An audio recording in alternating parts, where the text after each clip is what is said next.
Blog Talk Radio.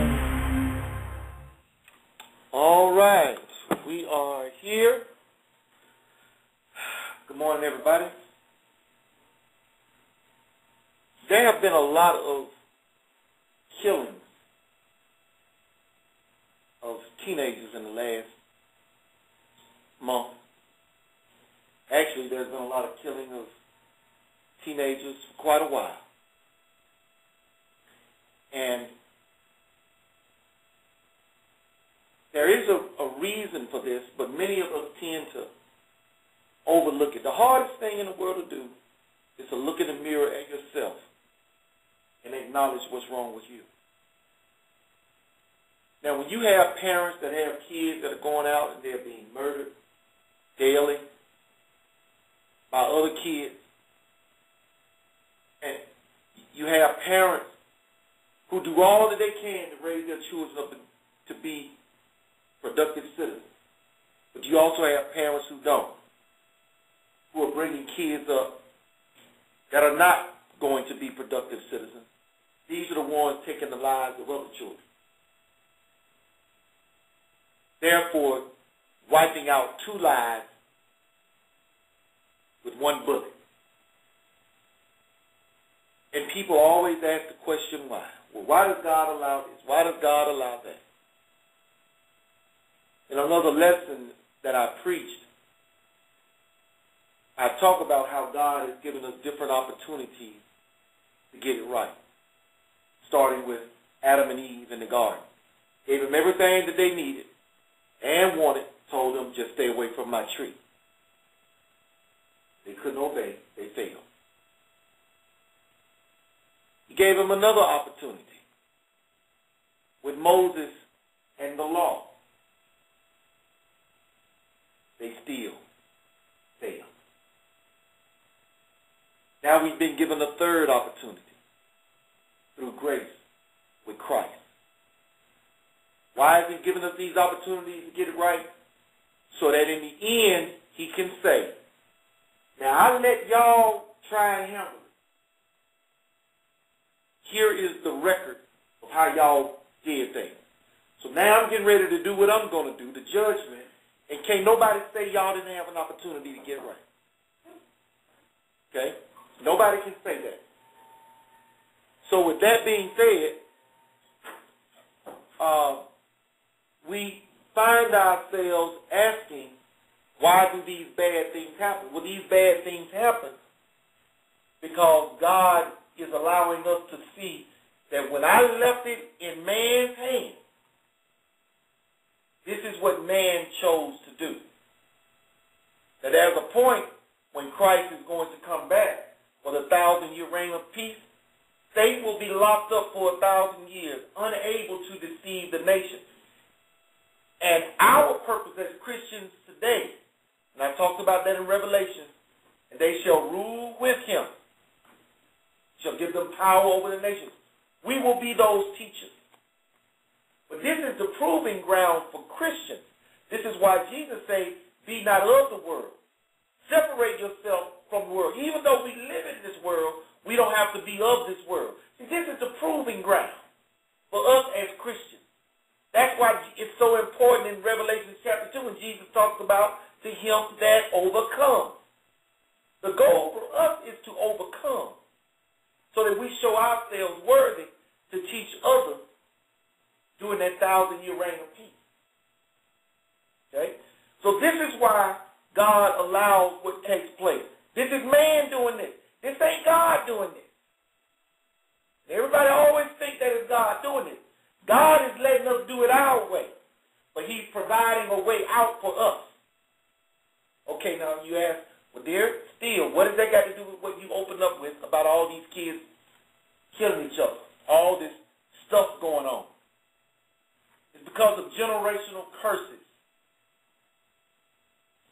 Generational curses that we pass on to our children.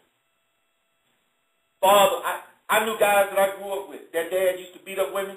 I had a close friend of mine. His dad was a pimp. One of the tools or tricks of the trade that a pimp uses is fear and physical abuse to keep his women in life. Well, guess what? Even though he didn't grow up to be a pimp, early on he used to beat up his girlfriend. Even when we were in high school, he was beating up his girlfriend and would brag about it. Okay? Generational curse going from father to son. Alcoholism going from father to son, mother to daughter. Sleeping around with a bunch of men, going from mother to daughter. Generational curses. But see, there is a way for a generational curse to be broken through the blood of Jesus. Now I'm going to talk about one of these people who suffered from this generational curse. And it was unrevocable. Wasn't nothing else he could do about it. God was setting an example for us. Eli was the last priest to judge Israel. I should say the last judge to judge Israel.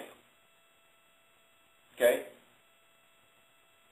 Eli trained up Samuel. Now Samuel was not identified as a judge, but if you counted Samuel, Samuel would have been the 13th. But Samuel played a more important role because the people wanted to be like other nations.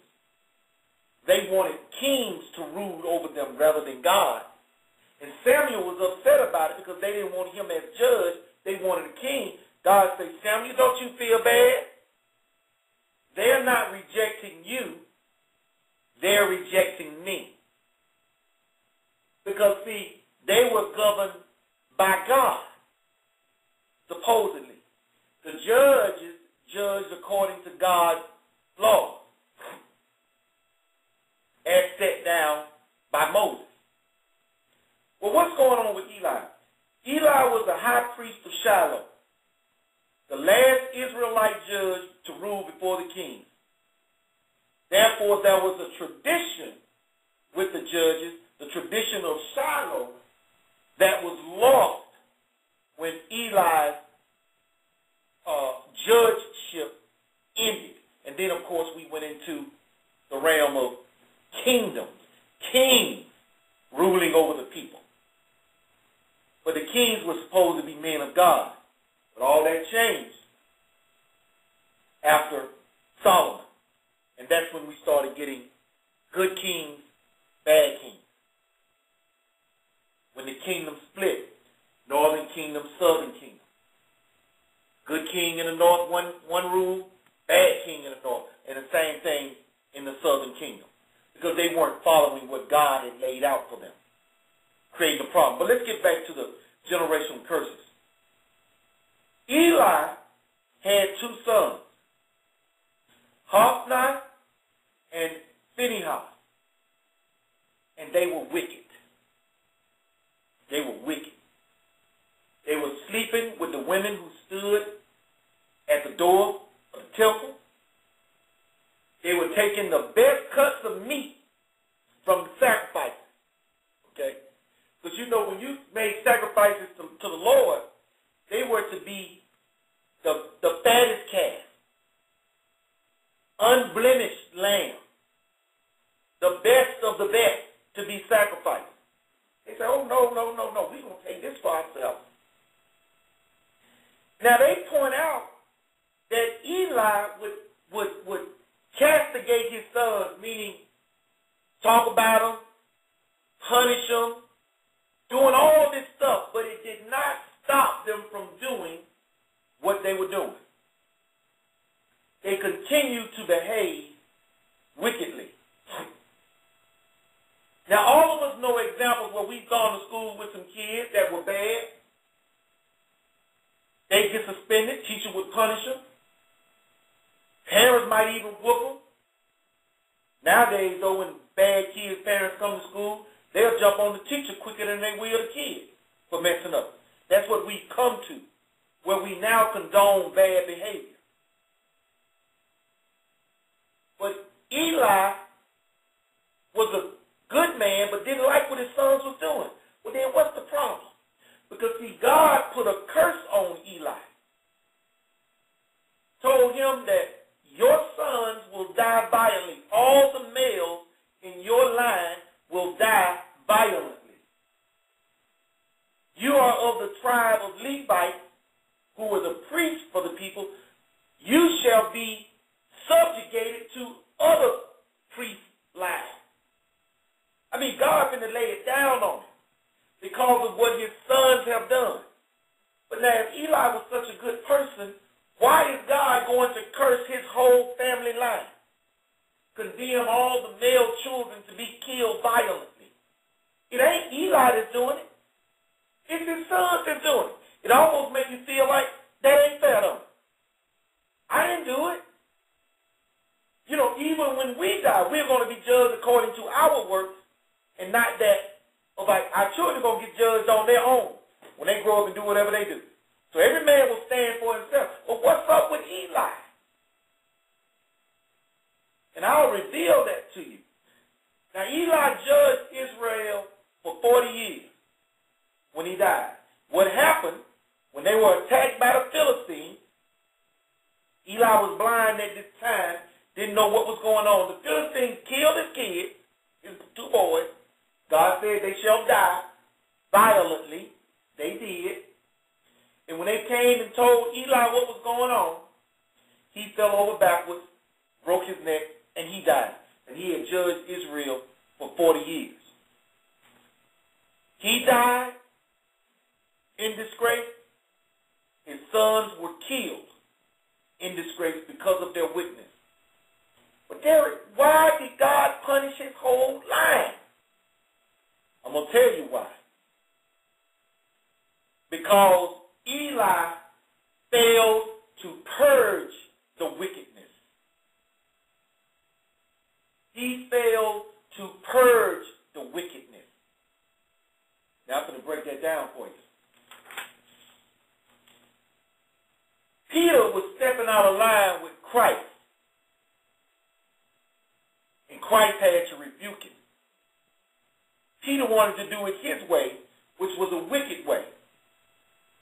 What did Christ say? Get thee behind me, Satan. He was taking Peter out of his way. Many of us think that because we spank a child behind, that that's going to be enough. A lot of times it's not. Many of us think that sometimes because you talk to a child and you tell them, I told them time and time and time again, but they keep doing the same thing, that's going to be enough. Many of us tell our friends, man, why you keep doing me like that? We think that's going to be enough. Women meet a man, they bend over backwards for him. They think that's going to be enough. Only thing they end up doing is bringing more pain to their own lives. And if they got children that are witnesses to it, they end up passing that same foolishness on to their kids. So still, Derrick, what are you saying about he didn't purge the wickedness? Eli should have kicked their behind out of their position. He should have taken it away from them. That is what he failed to do. God hates wickedness.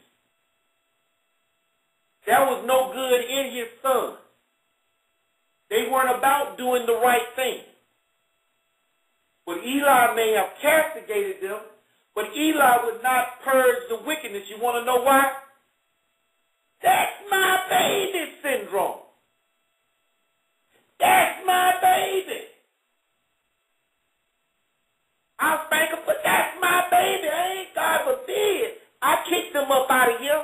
I stopped them from doing what they doing. And that is what gets us. By his refusal to do what he knew was the right thing to do. He allowed them to continue on in that wickedness to the point to where God cursed his whole male line. Now, what does that got to do with what we see going on today? I'm going to tie it together for you. I saw a little girl last night at my daughter's basketball game. Now, you and I, Chuck, we same age. When we were growing up, when we saw the little girls at high school with the mini skirts on, where you could almost see their underwear, okay, we already, now they may not have been like that, but we already had in our mind what kind of girl that was.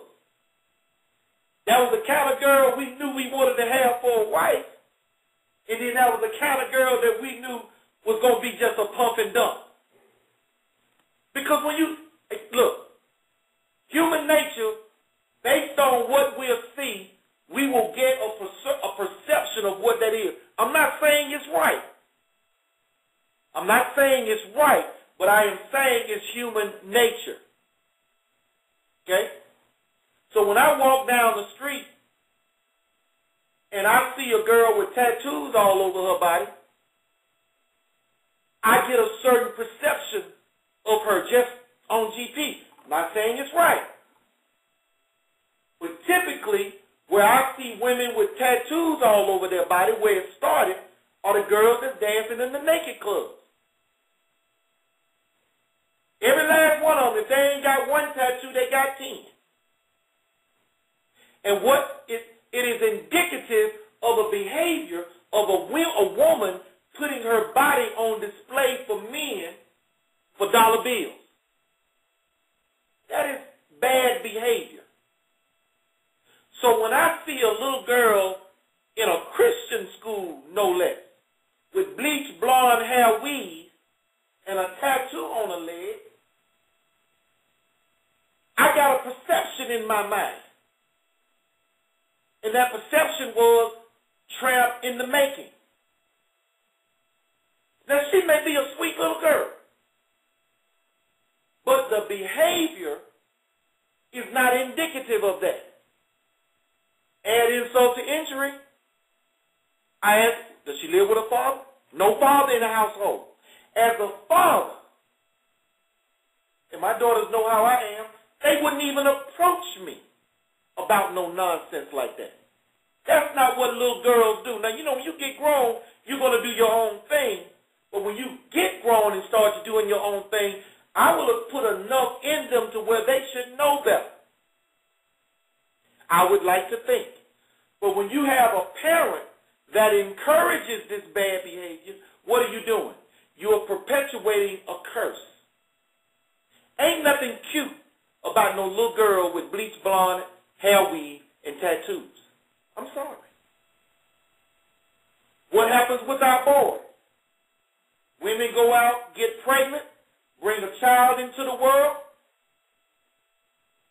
There's no father there taking care of him. What do you think that boy is going to do when he becomes an adult? He's going to do the same thing. Abdicate his responsibility to care for his own seed. A woman, when she has a child by a man that doesn't even find her worthy enough to marry her, what do you think her daughters will do? Well, mama got 5 kids by 6 different men. Must be all right. Let me go get me one. She ain't seeing nothing different. Why not do the same thing? The curse repeating itself. The curse repeating itself.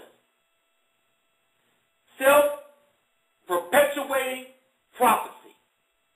Now, everybody want to say these days, because people don't like to accept responsibility for their own actions and their own choices. Well, T-Mod, what about slavery? Okay? Ain't no slave master standing over us today. We have a choice. We have an opportunity. Well, T-Mod, I don't know how. Pick up your Bible and read it. It got all kinds of examples on what a father is supposed to be to his family, what a husband is supposed to be to his wife, what a wife is supposed to be to a husband. All kinds of examples in the Bible. You just have to be willing to abide by them. Then they'll come back with, well, that's the white man's religion. Who can argue against loving your own children? If the white man says, well, that's European. So what are you saying? Africans don't believe in taking care of their own kids? Africans don't believe in loving their wives? Africans don't believe in not beating their wife up on the weekend after they done went out and drank a pint of gin? Decency should be common across all racial lines.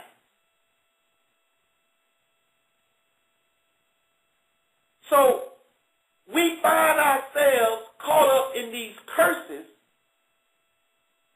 and we are oblivious to the fact that we're in one. And we keep asking ourselves, why is this happening to me?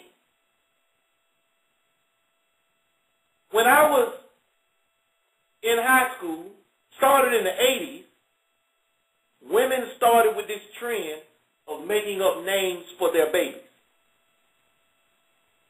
Durante, Shaquisha, Lakeisha, all manner of made-up names. Now I get folks who got those names, don't want to accept responsibility for it. They come in, well, Sarah and John was made up too. You can look in a name dictionary, find John, Sarah, you will see a meaning behind it. And they're African names. Mark, John, all those men were African.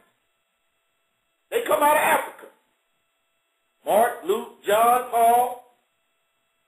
So we can say what we want to. The fact of the matter is, when Sally Sue named her child Don Lakeisha, she ain't got that up out no dictionary, nor did she began writing a dictionary giving these names meaning. Just something that sounded cute. Here was a trend. Here we are in 2010, 30 years later, and people, those that got those, they still doing the same thing. A self-repeating curse, perpetuating itself down through the line. 18-year-old boy just got shot and killed. I'm willing to bet that the mother was probably a teenage mother when she had it. His name is Don Quavies. The year before, her other son killed violently. His name was Durante. Now, when this boy was being murdered, he was supposed to be home in bed. She didn't even know where her son was. And we ask ourselves, why do these things happen to me? Eli was a good man, but he was unjust in that he did not do what he should have done. He was a judge of Israel. He would decide life and death matters over those that weren't of his family, but would not purge his wicked son from the presence of the Lord and allow them to continue with this wickedness. That is what parents do today. Now, somebody commented on one of my videos, so T-Mot, you would make your daughter put up her baby for adoption if she got pregnant while in college? I said, no, I ain't going to make her do nothing. But she will have choices. One, while she's away in school, she has my undying support financially in anything that she needs as long as she's doing the right thing. But if she decides she wants to engage in adult behavior and gets pregnant, she got three choices because something's going to happen. A child is a life. It's not a puppy dog. Requires a great deal of responsibility. You don't have one because you want to be cute. Okay, baby, you pregnant? Okay. Where's the father?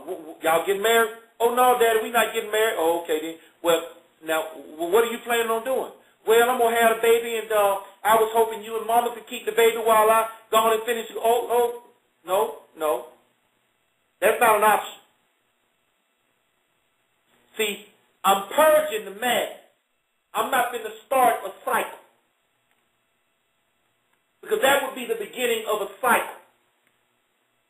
Because if I allow that, her kids will grow up and do the same thing. So my thing to her will be, you can A, put the child up for adoption, or B, you can quit school and raise your own child. See, I raised you. You're going to raise your own children. I'm not going to raise your child for you. Grown people, when they decide they want to have sex and they get pregnant, they ought to be grown enough to raise their children. That is the cycle that I'm going to keep going. I ain't going to start this cycle of letting my daughter be a sorry parent. Because then I'm creating a new generational curse. That has never been a curse in our family, thank God. Okay? In my dad's line. I'm not going to start it. So my daughter understands what it is they're working with. So hopefully when they leave, no, I ain't finna have no baby. I'm going to finish school because I know if I have a baby, Dad ain't finna let me be no lay-down woman. And he ain't finna stand in the gap for me and subsidize some other man's child who ain't going to do what he's supposed to do. So I best finish school and let that wait. Choices. But when we don't force our children to accept responsibility for what it is they are supposed to do, we end up with generational curses. And that is how we get into the situation that we're into. Now, how do we know when we walk in the wrong way and when we are not? I'm going to read a couple of scriptures to you. One coming from 1 Corinthians 6, 1 and 4. Now here is Paul speaking. Dare any of you, having a matter against his neighbor, go to the law before the unrighteous and not before the saints? What Paul is saying is, when we run into situations where we see it ain't right, and we know something is amiss. Now, I just told you about the situation about my child. Now, I can go to the Planned Parenthood people. Well, look, my college daughter is pregnant. I don't know what to do. Well, Mr. Grayson, let her go on and let's take on down here and get her set up for an abortion because we don't want to ruin her life. Well, now, God is the author of life. Why am I listening to somebody telling me to take my daughter down to the abortion clinic? So Paul is saying, would you have an issue against your neighbor and go before the unrighteous to get it settled? Of course not. I'm going to pick up my Bible. Life is precious. But at the same time, even though this is my child who has engaged in an act of creating a life and she ain't married, I don't want to be like Eli and start a cycle where, baby, you go and have that baby and you bring it home and we're going to take care of it while you finish. No. You put this child up for adoption, raised by a loving family that is financially able to care for that child, or you quit school and raise your own child. Because that's what parents do. That's what parents do. So I'm not going to listen to the world, because, see, I'll either find myself responsible for the taking of a life, aiding my daughter in it, or I'll find myself creating a generational curse of illegitimacy in my family line. I ain't going to let that happen. And if we remember the example of Solomon with the baby that he was going to cut in half, and the real mother said, no, let her take. That mother understood it wasn't about her, it was about what's best for that child. And what's best for a child today is to be raised by both parents.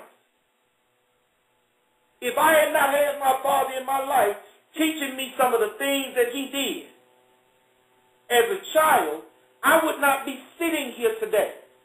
I would not have been able to find my way back from where I was lost because I was a prodigal son. But my dad threw a lifeline to me. His teachings, founded on the Word of God, what a man is supposed to be. Now, I've certainly made mistakes. And I speak from experience. I have a child out of wedlock, my first. And it shows that she was out of wedlock. It shows. Her life is indicative of it. But she's grown now. Nothing I can do about it.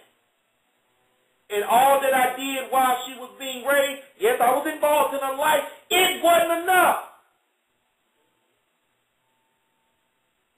Nothing takes the place of a father being at home with his children to raise them. And nothing takes the place of a father or a mother that is willing to stand up to their child and force them to do the right thing.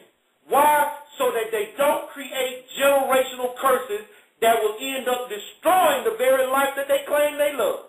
And that is what we have happening today in this world. That is why our children are being killed by other kids.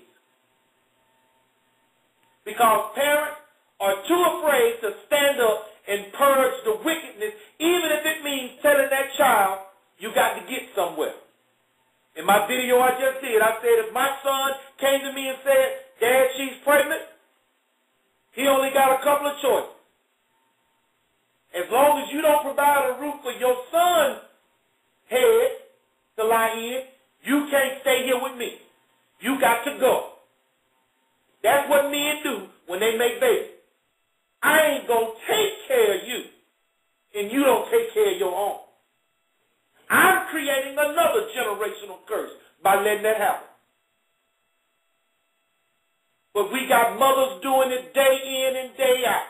Grown men living at home with them. They got babies out there in the street by 2, 3 different women, yet they still putting a roof over his head. A woman will have 2 kids by one man, hook up with another man that she ain't married to, who already got 5 kids out there in the street, will have one more by him. Well, here you got a generational curse going 5, 6 ways from Sunday. This is where generational curses come from, because we are afraid to do like Jesus did when he told Peter, Satan, get thee behind me.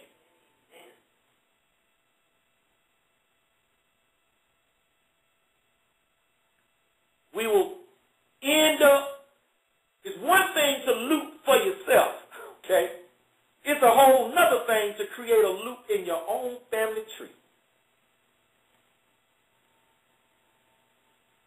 First family reunion we had in about probably 15 years, we tried to do a family tree.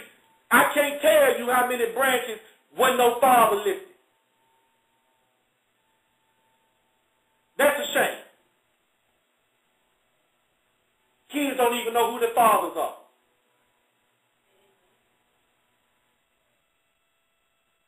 No inheritance whatsoever. Generational curses. That is what we are creating. Nobody is to blame but ourselves. Eli, the last judge of Israel, was a forerunner for generational curses. He was the forerunner. So, yes, I love my daughters enough to tell them that if they go out there and they start doing something that is not of God, I'm going to tell them to get thee behind me. That's how much I love them. Because I want to put them in a position where they ain't got no choice but to turn around and do what's right. Because if I condone the nonsense, I am creating a generational curse that they will pass on to their own children. And that is the end of the matter.